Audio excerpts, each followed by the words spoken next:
I feel very unrehearsed for this talk tonight. I deeply appreciate all the wonderful things you've said. But this is the first time I've ever given a retirement speech, and it's the last time I ever given a retirement speech. Never say never. And so I want to keep it pretty short. Susanna and I left Carbondale, Illinois in 1979 for my first job in the Penn State system in Shenango Valley campus. It was one of the feeder campuses of the Penn State system. The main advantage of the job, to be truthful, was it was close to Susanna's American family that had adopted her. She's from Argentina. The first job that I got offered, I had just turned 30, and we had a son, and living off of grad student wages, and was getting old, and so I took a job in a good system, the Penn State system, in a town, Sharon, Pennsylvania. It was pretty nice when we got there. It was the home of Sharon Steel, quality steel manufacturer. By the time we left, the whole steel industry had collapsed. And the town was going down quickly. One of the questions that people were asking, well, who will be the last person to turn out the lights in Sharon, Pennsylvania? It's continued to go on, but population has been declining year after census after census. The job I got was on a 2-year campus, the feeder campus, where the students would go 2 years and some would go on to the main campus, some would go on in other directions. But I was the only sociologist on the campus. I was in a cubicle with 3 other English professors and economists. We were 3 hours from the main campus in terms of mileage, about 10 hours in terms of psychological distance between them understanding what we were doing and what they expected of us on the smaller campuses. And the library on the campus was about the size of this room. The first day I got there, I hadn't read the catalog, and they asked me to advise about 20 students about what courses to take.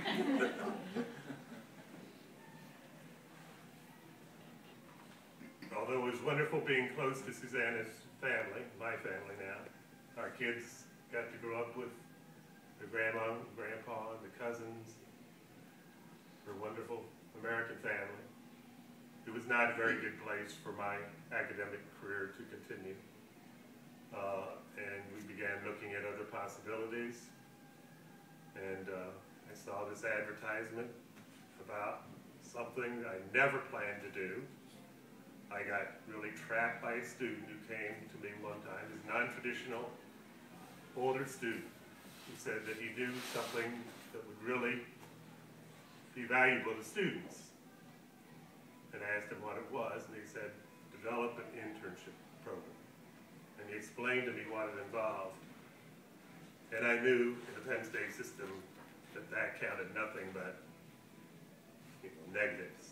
And I said, I'll tell you what, if you go out into the community, I'm new here, I don't have any connections. If you go out and find some placements, do a survey, bring me back some information that would help me place those students, I'll follow up and do what I can to develop an internship program. I never expected to see him again. He actually did exactly what I asked him to, found 10 organizations in the community that were interested in doing that, and I had to do what I said I would tell you. But it was not advantageous in terms of my career development in Penn State, which basically was research and grants.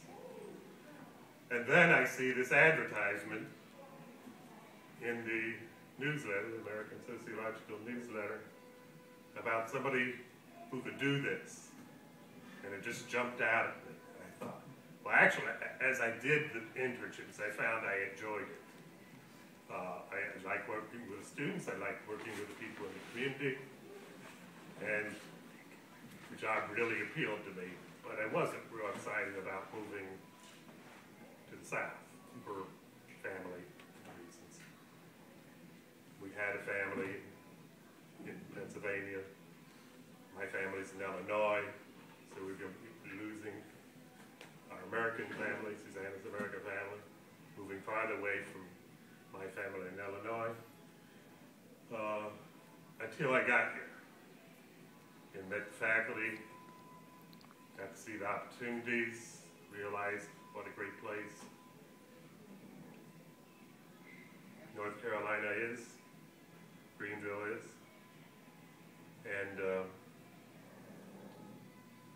I literally sat on the edge of my chair for 2 or 3 days waiting for John Mayola to call. And when he called, I was gone to get the oil change. I still remember that. I missed the call, got back in touch with him, and he offered me the opportunity, and it's the best 26 years of my working life.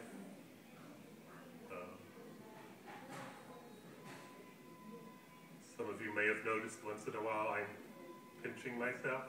I'm pinching myself because I never imagined I would find a place to live and work that is as good as the Department of Sociology, East Carolina University, Greenville, and North Carolina. A few of the things that we've enjoyed here, my wife having 16 years of employment in the foreign language department, 30 years in the public schools. I've lost some good colleagues, we've lost some good colleagues at ECU because their spouses haven't been able to find jobs here.